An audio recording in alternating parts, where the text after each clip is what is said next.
Blood in stool की तीसरी अहम वजह जो है वो इन्फ्लेमेटरी बाउल डिजीज़ है।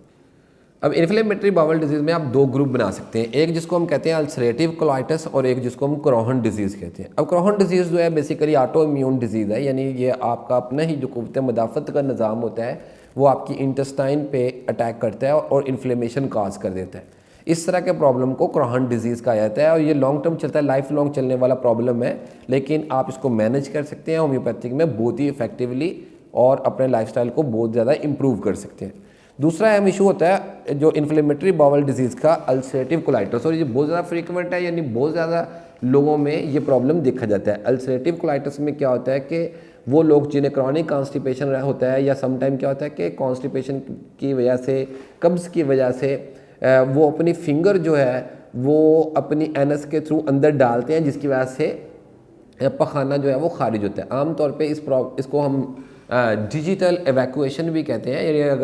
अगर उंगली डाल के पखाना बाहर आ रहा है तो इस तरह उसने आदत बना लिया है, तो समटाइम ऐसा होता है कि कहीं उसकी उंगली का जो नाखून है वो उसकी जो रेक्टल पार्ट है उसमें वो ज़ख्म कर देता है। उस ज़ख्म को हम आमतौर पे अल्सर कहते हैं और इस प्रॉब्लम को फिर हम फर्दर अल्सरेटिव कोलाइटिस कहते हैं, अगर खुदा न खास्ता ये बहुत ज़्यादा पेन करने लग जाता है।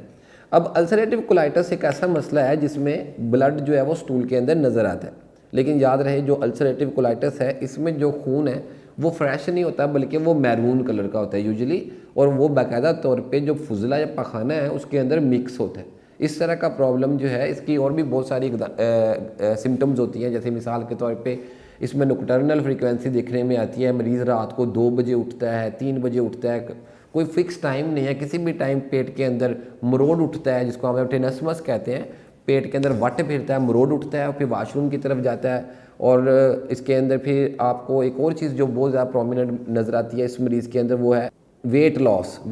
होता है, इसमें इनकॉन्टीनेंस पाई जाती है। इनकॉन्टीनेंस कहते हैं जब ख़ास तौर पे कोई मरीज़ जो है उसको सेमी सॉलिड या पतले किस्म के पखाने कर रहा होता है और समटाइम क्या पेट के अंदर मरोड़ उठता है, वो वाशरूम की तरफ भागता है और अभी वाशरूम तक पहुंचता नहीं है तो थोड़ा सा पखाना जो है वो कपड़ों के अंदर ही निकल जाता है। इस तरह की कंडीशन जो है वो आमतौर पे अल्सरेटिव कोलाइटिस की तरफ इशारा करती है। अल्सरेटिव कोलाइटिस का मसला भी अगर पहले यानी इससे पहले कभी ना कभी मरीज़ को 1-2 दफ़ा ऐसा पहले भी हो चुका होता है जब पेशेंट क्लिनिकली प्रेजेंट करता है, तो पेशेंट जब अपनी हिस्ट्री बताता है तो उससे इस प्रॉब्लम को देखा जा सकता है क्या है कि ये अल्सरेटिव कोलाइटिस है या समटाइम ये कन्फ्यूज़ हो रहा है क्रोहन डिजीज़ के साथ, समटाइम ये इन्फेक्शन के साथ भी